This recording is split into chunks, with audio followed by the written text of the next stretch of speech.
It is Sunday at 4 p.m. and tomorrow I might be going to Costa Rica. I guess I am, since you're watching this video, but I don't actually know it yet. Welcome to another air medical trip and the uncertainty that goes with these sorts of trips. Briefly interjecting here just to answer the inevitable question, what's this all about? The short answer is that one of my jobs as a doctor is to fly around the world to bring back Canadians who got sick traveling abroad on commercial flights. Link in the description for a video that explains more. We are now 11 hours from the proposed departure time of my first flight. I live about an hour and 15 minutes from the airport, and we always need to give a lot of extra time for airport security, and I still don't have the trip confirmed. So it's starting to get a little bit frustrating at this point, but this is just the way things roll sometimes. So hopefully it all comes together. But I am not looking forward to the part where I have to get up at 2 a.m. It is 9 p.m. I just got home. The trip has been confirmed. 3 a.m. time to head to the airport.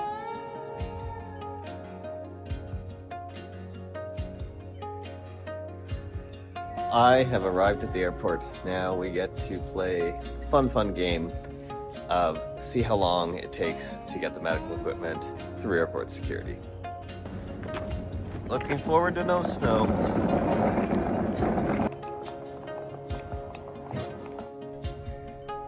Airport security had their usual concerns, but I wasn't held up for too long, and I soon joined the crowd for the opening of the Maple Leaf Lounge at 4:30 a.m.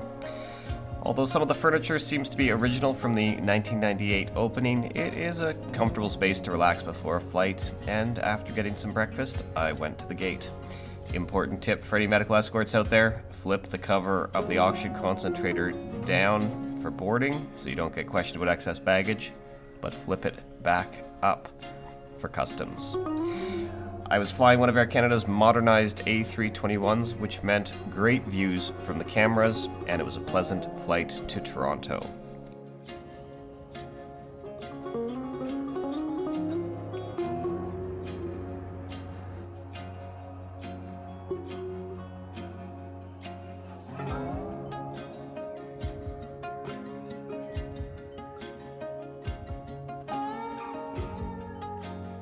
When we landed in Toronto, we taxied by an Emirates A380, and I was reminded of the time when I took a patient on a stretcher on Emirates from China to Toronto, including getting unloaded out that back door in Toronto.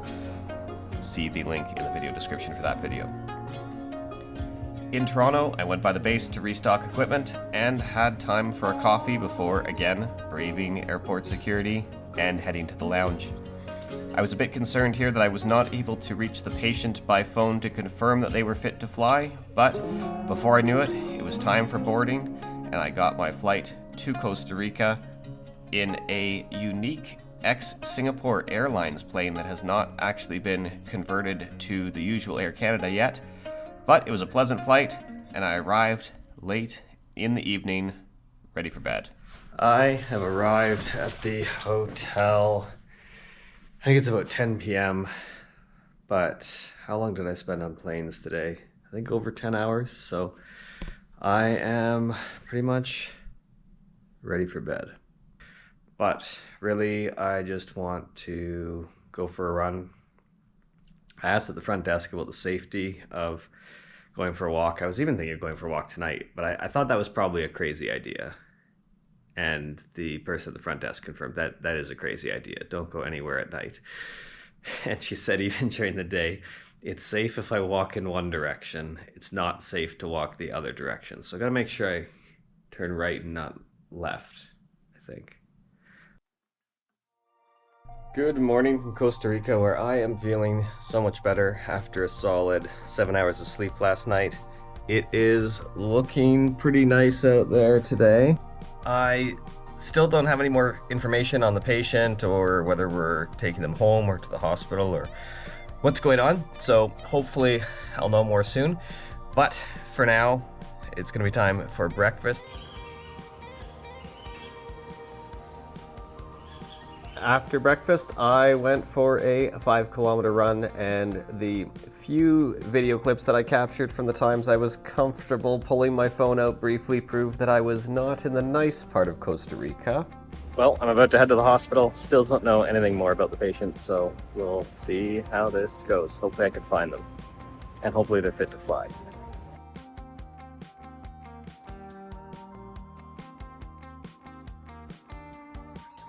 After seeing the patient and spending a few hours at the hospital trying to get things sorted out, it was clear that the patient was not medically appropriate to fly back home commercially the following day.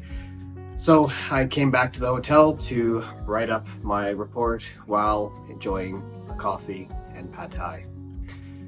With work finished, I then found myself in Costa Rica, unsure whether I would be going home tomorrow or in 3 days. My ticket for the following day had been quickly canceled by the insurance company, so I was deep into uncertainty. Previously, uncertainty like this would have gnawed at me and I would have been unable to enjoy the moments, but I've been getting better at trying to accept everything outside of my control. So I spent the afternoon and evening reading, journaling, and listening to music by the pool, enjoying the warmth and tranquility while completely accepting the uncertainty.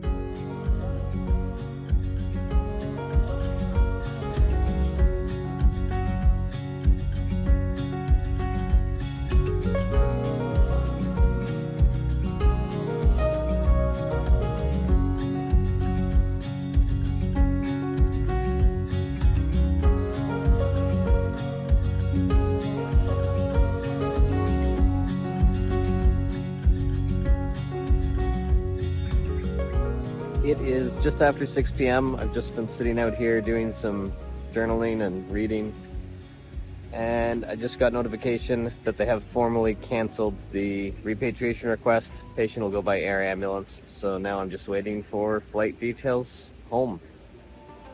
It is official now. My flight home is booked for tomorrow. Flight leaves at 8 a.m., so it will be an early start tomorrow still.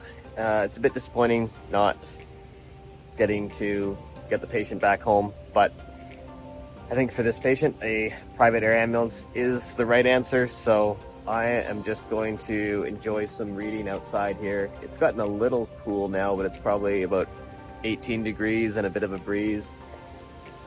I seem to have developed a favorite spot here, so I'm going to just read and enjoy the evening here, and then early to bed because of tomorrow's very early start.